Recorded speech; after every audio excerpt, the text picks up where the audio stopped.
İnsanın kendi mezarını kendi elleriyle kazması genellikle mecazi bir ifadedir. Ama ben bu dehşeti kelimenin tam anlamıyla kendi tarlamda yaşadım. Benim adım Azat, 42 yaşındayım ve Diyarbakır sınırları içindeki Karacadağ eteklerinde ata yadigarı tohumlarla çiftçilik yapıyorum. Karayastık'taki bu kurak topraklarda doğdum, büyüdüm ve ömrüm boyunca sadece bu kızgın güneşin altında karpuz yetiştirmeyi bildim. Dedemden kalan bu taşlık arazi, bizim sülalenin hem ekmek teknesi hem de kuşaktan kuşağa geçen değişmez kaderi olmuştur. Toprağın dilinden anladığımı sanırdım. Ancak onun benim için hazırladığı karanlık sürprizden tamamen habersizdim.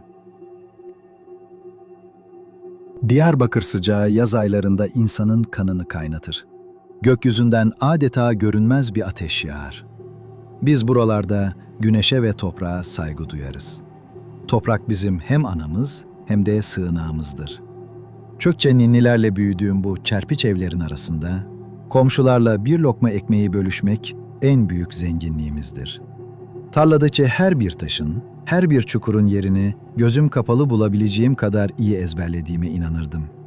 Fakat insan bazen en iyi bildiğini sandığı şeyin ardında yatan o uçsuz bucaksız yabancılığı fark edemiyormuş.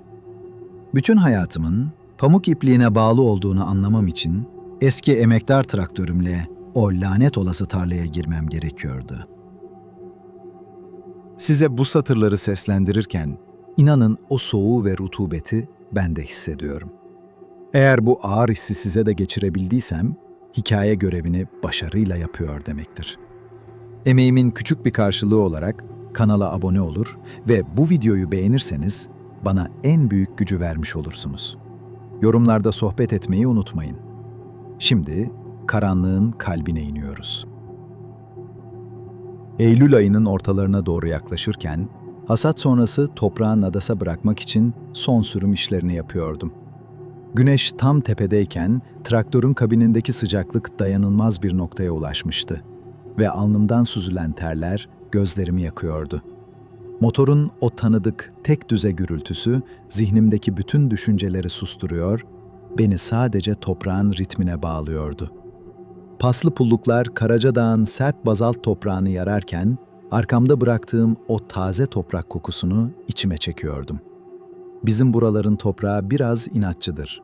Kolay kolay teslim olmaz ama işlenince de bereketini esirgemez. O günde her zamanki gibi inatçı bir yumağı çözdüğümü sanıyordum. Ama aslında kendi sonumun düğümünü atıyordum. Öğleden sonranın o uyuşturan sessizliği içinde traktör aniden korkunç bir metalik çatırtıyla sarsılarak durdu. Sanki yerin dibinden devasa bir el uzanmış da pullukları sıkıca yakalayıp beni yerime çivilemiş gibiydi. Çarpmanın şiddetiyle direksiyona göğsüme vurdum ve nefesim bir anlığına boğazımda düğümlenip kaldı. Motor boğuk bir öksürük sesi çıkararak tamamen sustuğunda tarlanın ortasında sadece rüzgarın uğultusu yankılanmaya başladı. Normalde pulluk büyük bir kayaya takıldığında böyle olurdu. Ama bu sarsıntının içinde çok daha derin, tekinsiz bir his vardı. İçimdeki huzursuzluk yavaş yavaş büyürken kapıyı açıp sıcak toprağın üzerine ağır adımlarla atladım. Traktörün arkasına doğru yürüdüğümde pulluğun toprağın altında garip bir şekle sahip devasa bir çukura saplandığını gördüm. Çukur sıradan bir çöküntüye benzemiyordu. Etrafı sanki bir pergelle çizilmişçesine kusursuz bir daire şeklindeydi. Eğilip çukurun içine doğru baktığımda, Diyarbakır'ın 40 dereceyi aşan sıcağına rağmen yüzüme buz gibi bir hava akımı vurdu. Bu esinti mezar toprağı kokuyordu. Genzimi yakan, eski ve çürümüş bir şeylerin rutubetli kokusuydu. Köylülerin anlattığı eski cin efsaneleri aklıma hücum etse de, kendi kendime bunların sadece masal olduğunu söyleyerek cesaret bulmaya çalıştım. Çukurun dibinde, pulluğun ucunun kazıdığı yerde koyu renkli, pürüzsüz bir taşın kenarı hafifçe parlıyordu. Elimi o kara toprağın içine daldırdığında, parmak uçlarımda tuhaf bir karıncalanma hissettim.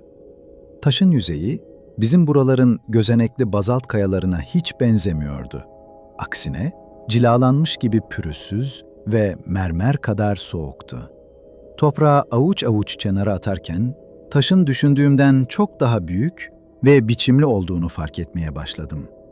Dikdörtgen şeklinde kesilmiş, köşeleri özenle düzeltilmiş bu kitlenin bir mezar taşı olduğuna dair içimde korkunç bir şüphe belirdi. Köyümüzde eskiden yaşamış Ermeni veya Süryani ustalara ait eski bir mezarlık bulduğumu düşünerek kendimi rahatlatmaya çabaladım. Ne var ki taşı biraz daha eşeledikçe üzerindeki o belirgin oymalar gün yüzüne çıkmaya başladı. Dizlerimin üzerine çöküp taşı bütün gücümle yerinden oynatmaya çalıştım. Ama sanki yerin merkezine kök salmış gibi kımıldamıyordu. O sırada köyden komşum Shiva'nın yoldan geçerken bana bağırdığını duydum.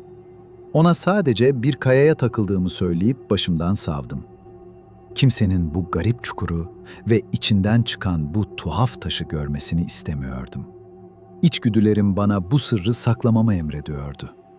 Shiva'nın traktörünün sesi uzaklaşıp kaybolduğunda, tarlada o lanet olası taşla yeniden baş başa kaldım. Cebimden çıkardığım eski bez mendilimle, taşın üzerindeki kurumuş çamur tabakasını titreyen ellerimle silmeye başladım. Çamur döküldükçe, taşın yüzeyine ustalıkla kazınmış olan harfler, yavaş yavaş kendini ele veriyordu. Güneş artık yavaş yavaş batmaya yüz tutmuş, ovanın üzerine uzun ve ürkütücü gölgeler düşmeye başlamıştı. İlk harfi gördüğümde kalbim göğüs kafesimi parçalayacakmış gibi atmaya başladı. Çünkü bu bizim alfabemizdi. Taşa kazınmış yazılar eski bir dilde veya unutulmuş bir uygarlığa ait değildi. Son derece modern ve net harflerden oluşuyordu. Mendili taşın üzerinde daha sert gezdirdikçe, bir ismin ilk harfleri o koyu griliğin içinden bana doğru bakmaya başladı. Önce büyük bir A harfi belirdi. Ardından hemen yanında küçük bir Z harfi kendini gösterdi. Zihnim bana oyunlar oynuyordu sanki. Aklımı kaçırmak üzere olduğumu hissediyor ama gözlerimi o taştan alamıyordum. Çamurun tamamını temizlediğimde, mezar taşının en üst kısmında büyük ve kalın harflerle kendi adımın yazdığını gördüm. Adım, soyadım, hatta babamın adı bile eksiksiz bir şekilde o lanetli taşın üzerine derinlemesine kazınmıştı. Azat, oğlum bu nasıl bir iş böyle diyerek kendi kendime fısıldadım. Sesim boş tarlada çaresizce yankılandı. Biri benimle çok acımasız ve hastalıklı bir şaka yapıyor olmalıydı. Belki de köydeki gençlerin işgüzarlığıydı bu. Ama taş o kadar eski, o kadar yerle bir olmuş görünüyordu ki, sanki yüzyıllardır bu karanlık çukurda beni bekliyordu. Parmaklarımı o soğuk harflerin girintilerinde dolaştırırken, midemde tarifsiz bir bulantı hissi yükseldi. Gözlerim ismimin hemen altına, doğum tarihinin yazılı olduğu o ince oyuklara kaydı. 1982 yılının tam da o fırtınalı Kasım gecesi, doğduğum gün, ay ve yıl en ince ayrıntısına kadar oradaydı. Bunu köyde bilen sadece birkaç yaşlı vardı. Resmi kayıtlarda bile doğum tarihim farklı yazılmıştı. Annemin anlattığı o gerçek doğum tarihimi, bu taşın üzerine çim, neden ve nasıl bu kadar kusursuzca kazımış olabilirdi? Nefes alışverişlerim hızlandı. Göğsüm daralıyor, Karacadağ'ın o uçsuz bucaksız ovasında oksijensiz kalmış gibi boğuluyordum. Dizlerimin bağı çözüldü ve o nemli, buz gibi toprağın üzerine yavaşça yığılıp kaldım. Hemen toparlanıp oradan kaçmam, traktöre atlayıp arkama bile bakmadan köyün meydanına sığınmam gerekiyordu. Ama insanın kendi felaketine duyduğu o hastalıklı merak, görünmez bir zincir gibi boynuma dolanmış, beni taşa bağlıyordu. Gözlerim istemsizce doğum tarihinin hemen yanındaki o kısa yatay çizgiye ve onun ardında yazan tarihe kaydı. Ölüm tarihimin yazılı olduğu o rakamları okuduğumda, etrafımdaki tüm sesler birdenbire bıçak gibi kesildi. 2024 yılının Ekim ayını gösteren o tarih, şu an içinde bulunduğum haftadan sadece 3 gün sonrasına işaret ediyordu. Beynim bu bilgiyi işlemeyi reddediyor, gözlerim yuvalarından fırlayacakmış gibi o meşhum tarihe kilitlenip kalıyordu. Rüzgar birden şiddetlendi. Etraftaki kurumuş karpuz fidelerini hışırdatarak yüzüme toz toprak savurmaya başladı. Sanki toprak ana, sırrını erken açığa çıkardığı için bana öfkeleniyor, o lanet taşı geri almak için üstümüze abanıyordu. Taşı yerinden söküp atmak, o tarihi parçalamak istedim. Ama kollarımda en ufak bir güç kırıntısı bile kalmamıştı. Ölümün o soğuk, acımasız nefesi daha şimdiden ensemde dolaşıyor, ense kökümdeki tüyleri ürpertiyordu. 3 gün diye geçirdim içimden. Sadece 3 kısacık gün sonra benim için her şey sonsuza dek karanlığa gömülecekti.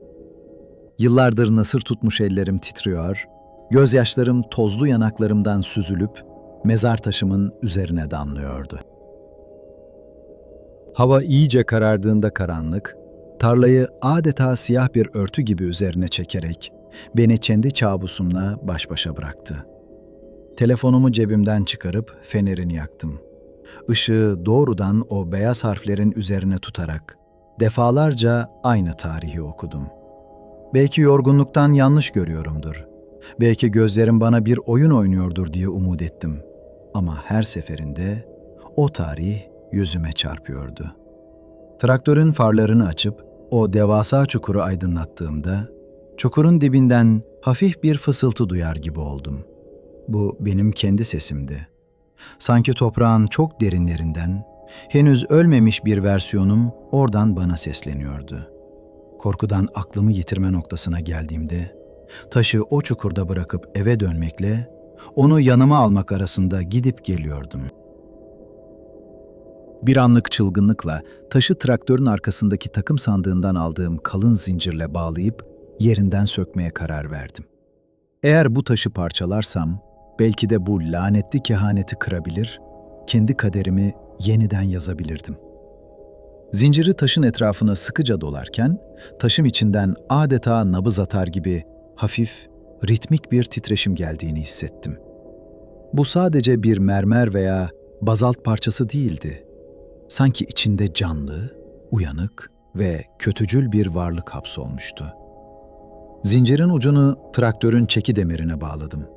Direksiyona geçip motoru o boğuk kırıltısıyla yeniden çalıştırdım. Gaza yüklendiğimde tekerlekler patinaj yaptı, toprak havaya savruldu ama o mezar taşı milim bile yerinden oynamadı. Motor zorlandıkça traktörün ön tekerlekleri havaya kalkıyor, mekanik bir çığlık atarak adeta isyan ediyordu. Tam o sırada arkadan gelen korkunç bir kırılma sesiyle birlikte traktör aniden öne doğru fırladı.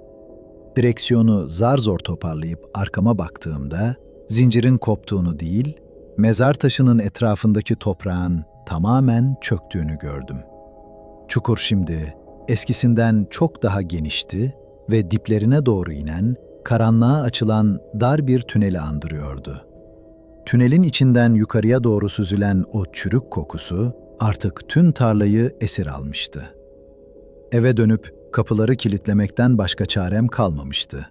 Ama toprağın altındaki o şeyin peşimi bırakmayacağını adım gibi biliyordum. Tarladaki o devasa çukurun dibinden yükselen o çürük kokusu genzimi yakarken, traktörü o karanlıkta bırakıp köye doğru koşmaya başladım.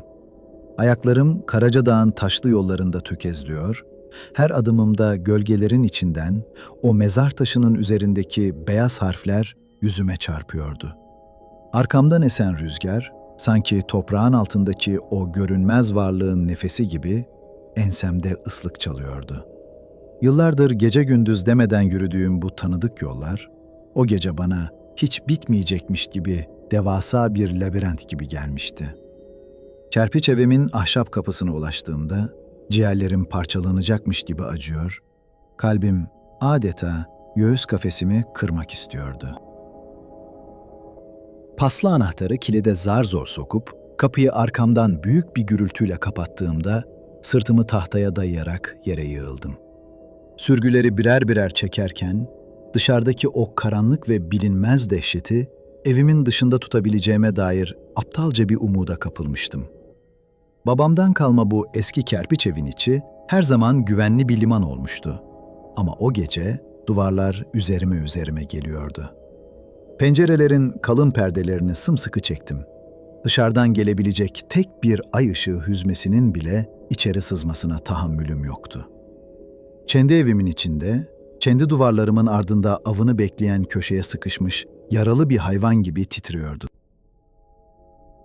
Mutfaktaki titrek sarı ışıklı ampulü yaktığımda, evin içindeki havanın o tarladaki çukurla aynı rutubetli kokuya büründüğünü fark ettim. Sanki duvarların ardındaki sıvalar çürüyor, döşeme tahtalarının altından taze kazılmış mezar toprağının o keskin kokusu odaya sızıyordu.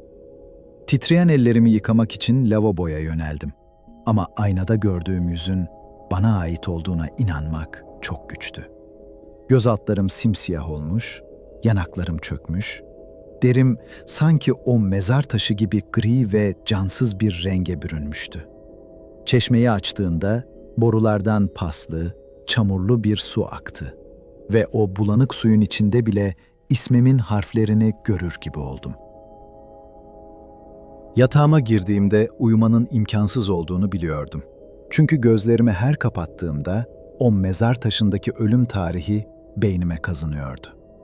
Gecenin en karanlık saatlerinde evin ahşap çatısından ve taş duvarlarının derinliklerinden fısıltılar duymaya başladım. Bu sesler rüzgarın uğultusu ya da eski bir evin geceleyin çıkardığı o masum gıcırtılar değildi. Binlerce ağızdan aynı anda çıkan, adımı sayıklayan ve beni o toprağın altındaki karanlık tünele çağıran boğuk seslerdi bunlar. Yorganı başıma çekip kulaklarımı tıkadım. Ama o fısıltılar dışarıdan değil, doğrudan kendi zihnimin içinden yankılanıyordu. Sabahın ilk ışıklarıyla birlikte kapım şiddetle çalındığında yerimden sıçrayarak elimdeki eski av tüfeğine sarıldım. Kapının ardındaki ses komşum Şivan'a aitti.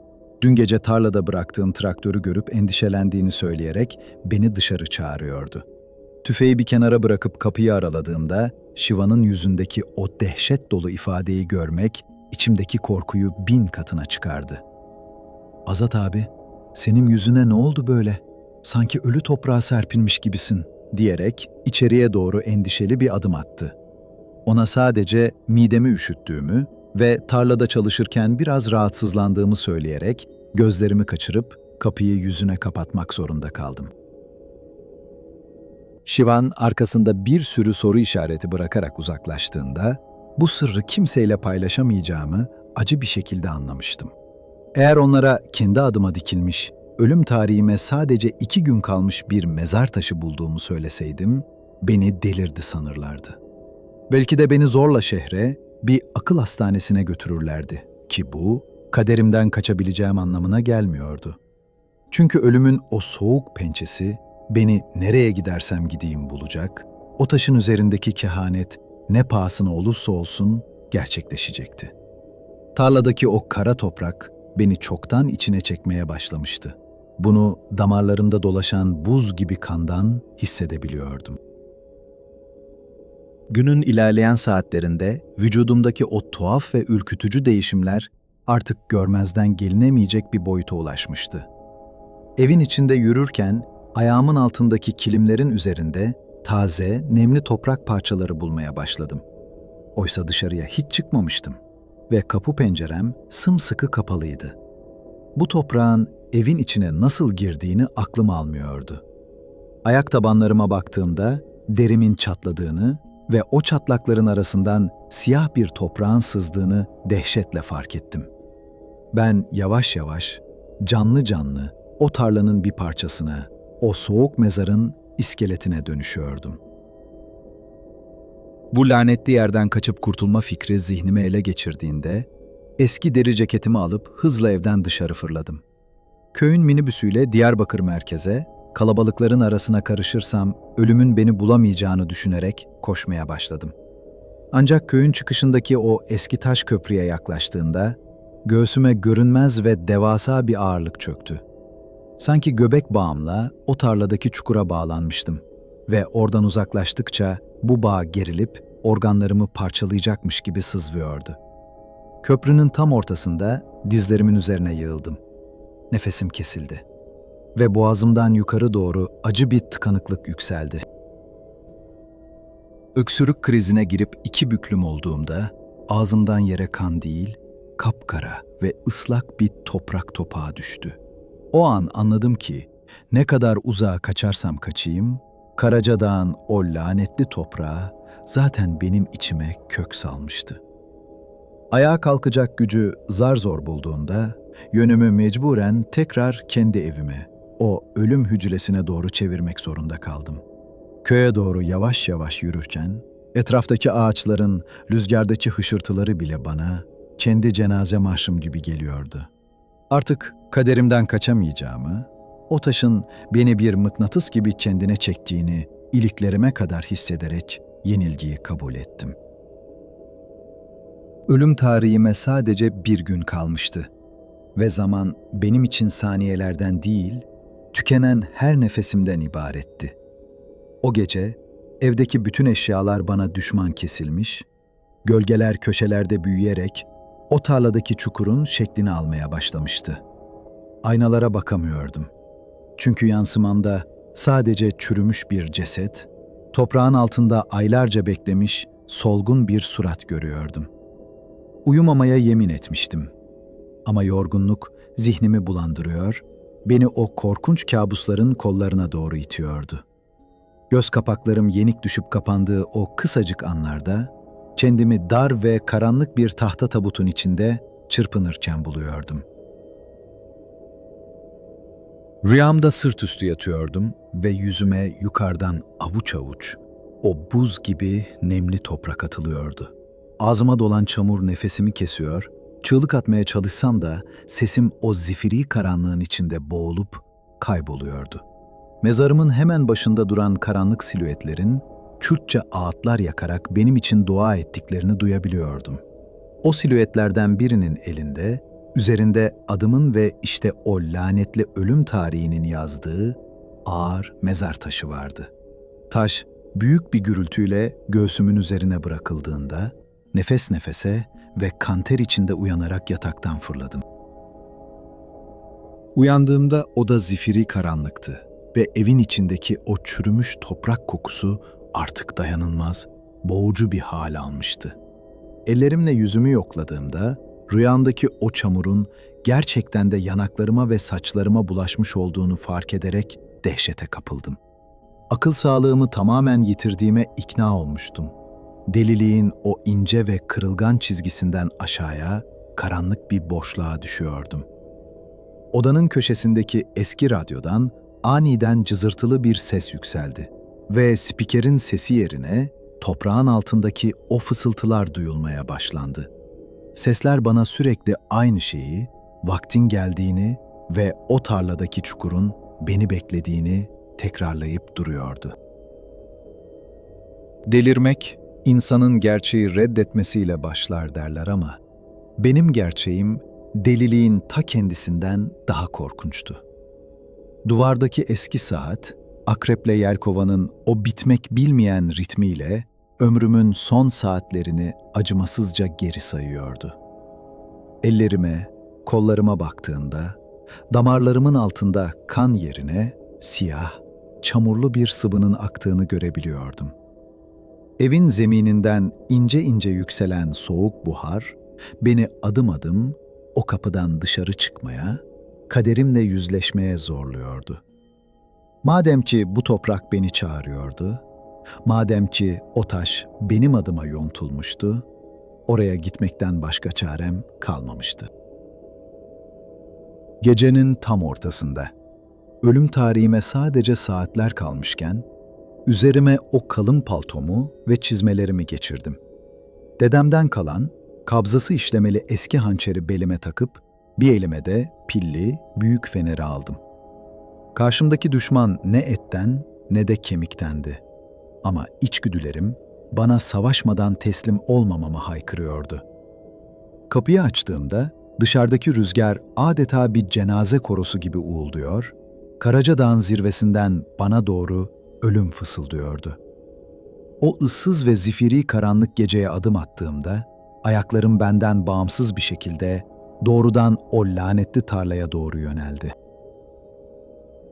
Köyün uykudaki sessizliği, benim zihnimdeki o sağır edici çığlıklarla tamamen tezat bir huzur içindeydi.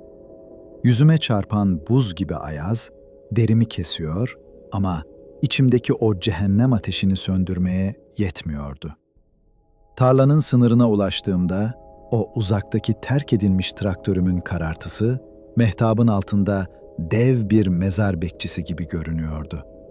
Traktörün arkasında açılan o dipsiz çukurdan, gökyüzüne doğru ince ve siyah bir duman süzülüyor, geceye karışıyordu. Fenerin ışığını o karanlık boşluğa tuttuğumda, beni bekleyen asıl dehşetin henüz yeni başladığını, cehennemin kapısının aralandığını anladım. Fenerin titrek ışığını o derin karanlığa doğru tutarken, kalbimin atışları adeta kulaklarımı sağır ediyordu. Çukurun kenarına yaklaştığında, toprağın altında devasa bir ağzın açıldığını ve beni yutmak için sabırsızlandığını hissedebiliyordum. Ayaklarım istemsizce çukurun eğimli ve kaygan kenarından aşağıya doğru bir adım attı. Toprak, ayaklarımın altından kayarken kendimi o nemli, karanlık tünelin içine doğru yuvarlanırken buldum. Düşüşüm çok sert olmamıştı ama etrafımı saran o yoğun çürüme kokusu anında midemi bulandırdı. Dizlerimin üzerinde doğrulup etrafıma baktığımda, geriye dönmenin artık imkansız olduğunu tüm dehşetiyle anladım. Yukarıda sadece küçük bir ay ışığı hüzmesi kalmıştı ve tünel giderek daralarak yerin derinliklerine doğru uzanıyordu. Duvarlardan sızan siyah sular, toprağın adeta kanadığını ve bu lanetli yerin tamamen canlı olduğunu fısıldıyordu.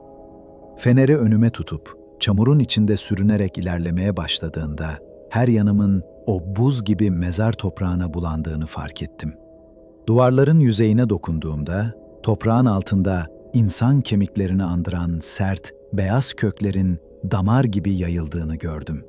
Bu kökler, nefes alıp veriyor gibi hafifçe şişip iniyor, karanlıkta ürkütücü ve midesi bulandırıcı bir ritim oluşturuyordu.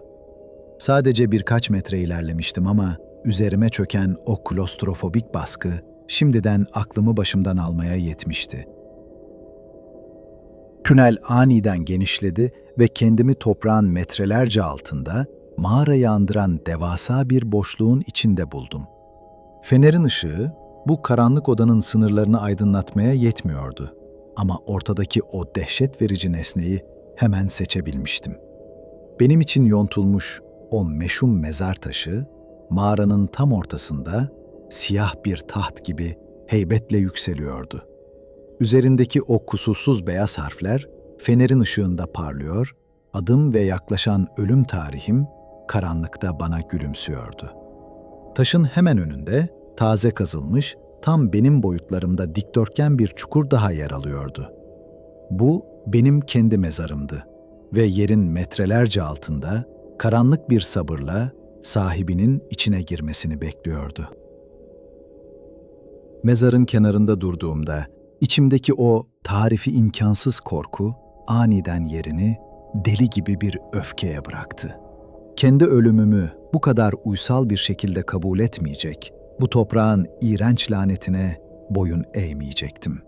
Belimdeki o işlemeli eski hançeri çıkarıp sapını terli avuçlarımın arasında var gücümle sıktım. Eğer bu taşı paramparça edip o tarihleri silersem, belki de kaderimin zincirlerini kırabileceğime inandım. Dudaklarımdan vahşi bir çığlık koparken, hançerin ucunu taşın üzerindeki o lanetli harflere doğru şiddetle indirdim.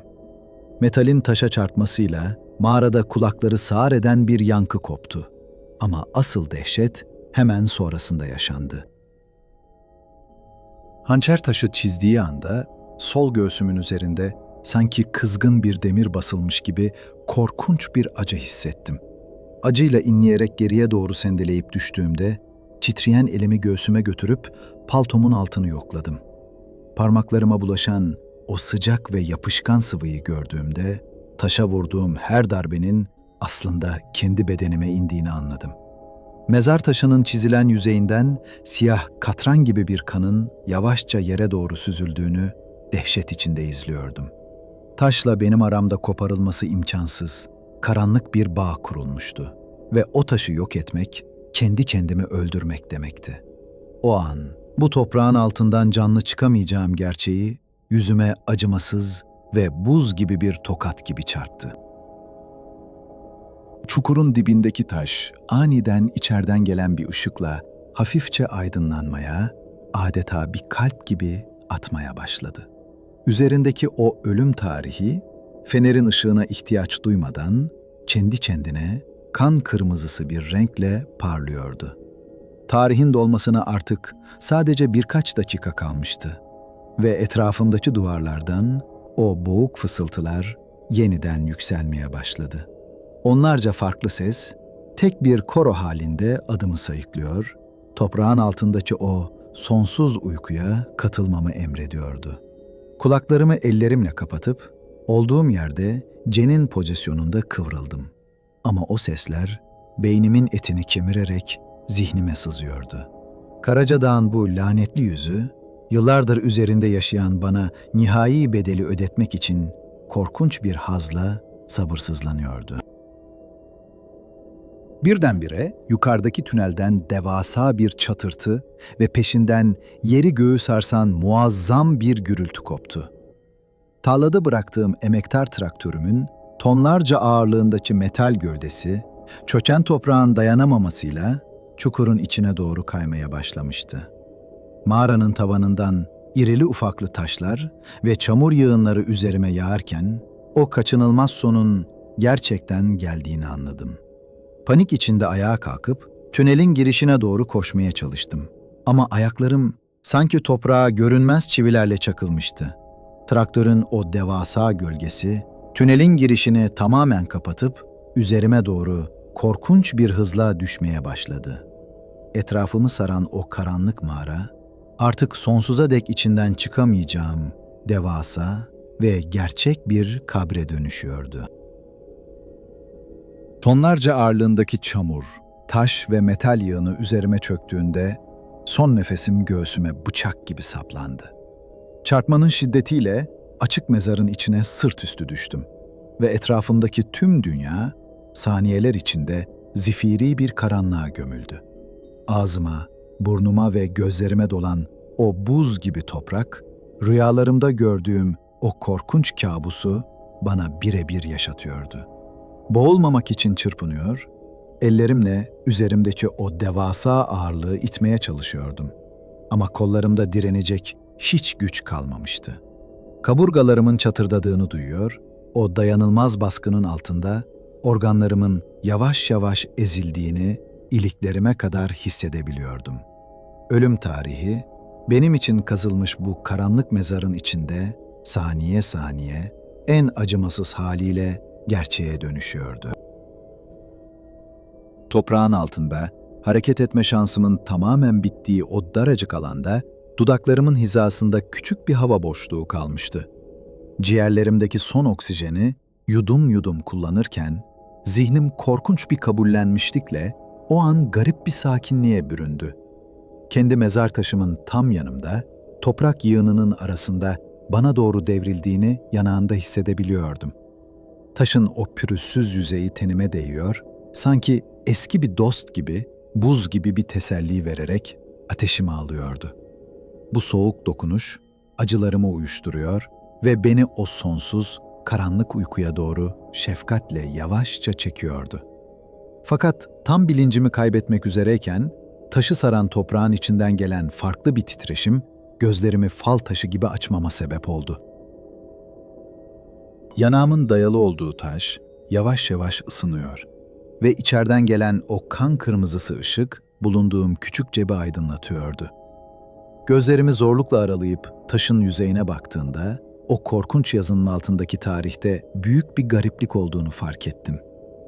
Benim ölüm tarihim olan o satırın hemen altında yeni bir oyuk açılıyor ve toprağın içinden görünmez bir el oraya yeni kelimeler kazıyordu. Harfler birer birer belirirken taşın sadece benim için hazırlanmış bir son olmadığını büyük bir dehşetle anladım. O satırda beliren yeni yazı benden yıllar önce burada aynı kaderi paylaşmış başka bir zavallı adamın adıydı. Ve onun da üzerinde tıpkı benimkisi gibi kan donduran, çok daha eski bir döneme ait bir ölüm tarihi yazıyordu. Zihnim bu korkunç gerçeği işlemeye çalışırken, taşın yüzeyi o kırmızı ışığın altında pürüzsüz, kara bir aynaya dönüştü. Aynanın içindeki yansımama baktığımda, gördüğüm şeyin bana ait o eski ve sıradan yüz olmadığını dehşetle fark ettim. Derim tamamen çürümüş, göz bebeklerim kaybolmuş ve yüzüm o taşın yapıldığı karanlık bazaltın o ölü rengini almıştı. Boğazından dökülen o boğuk inilti, günlerdir kendi evimde duvarların arasından duyduğum o fısıltıların ta kendisiydi. Benim günlerdir kaçtığım o korkunç sesler, aslında kendi geleceğimden yankılanarak beni buraya çağıran kendi lanetli feryatlarımdı. Zamanın bu toprağın altında farklı aktığını, geçmişin ve geleceğin o mezarın içinde sonsuz bir döngüde birbirine karıştığını idrak ediyordum. Kırmızı ışık giderek şiddetlenirken, taşın ardındaki derinliklerden bana doğru uzanan, çürümüş, kara eller gördüm. Bu eller benim ellerimdi ama aynı zamanda benden önceki kurbanların da o toprağa karışmış lanetli uzantılarıydı. Onlar beni yok etmek için değil, beni aralarına katmak ve bu sonsuz karanlık nöbeti bana devretmek için bekliyorlardı. Parmakları omuzlarıma, kollarıma sıkıca kenetlendiğinde içimdeki o son insani korku kırıntısı da tamamen silinip gitti. Artık Azat adında sıradan bir çiftçi değildim. Karacadağ'ın derinliklerinde avını bekleyen o kadim toprağın ruhu olmuştum. Gözlerimi sonsuza dek kapattığımda, kalbimin çırpınışları yerini o kadim taşın ağır, acımasız ve ritmik nabzına bıraktı. Karanlığın içinde ne kadar süre o halde kaldığımı, zamanın o zifiri mezarda nasıl akıp gittiğini hiç bilmiyordum. Belki aylar geçmişti, belki yıllar, belki de asırlar boyu o taşla bir bütün halinde sessizce pusuda uyumuştum. Ta ki o tanıdık ve sarsıcı sesi, toprağın metrelerce üstünden gelen o metalik gürültüyü yeniden duyana kadar. Bu, tepemdeki toprağa yaran ağır bir pulluğun ve zorlanan eski bir traktör motorunun tek düze homurtusuydu. Tıpkı benim yıllar önce kendi tarlamda yaptığım gibi yukarıdaki bir fani benim o sonsuz uykumu bölüyordu. Toprağın altında yatan zavallı bir ceset değil, artık kaderi yeniden yazacak o acımasız kehanetin ta kendisiydim. Yukarıdan gelen çok güçlü bir çarpma sesiyle pulluk toprağın altına, tam benim bulunduğum o karanlık tünele saplandı. Güneşin o sıcak ve kör edici ışığı, ince bir çizgi halinde karanlığımı deldiğinde, içimde sadece saf bir açlık hissediyordum. Toprağın derinliklerinden yukarıya doğru uzanıp, pulluğun ucundaki o paslı metali görünmez ellerimle sımsıkı yakaladım.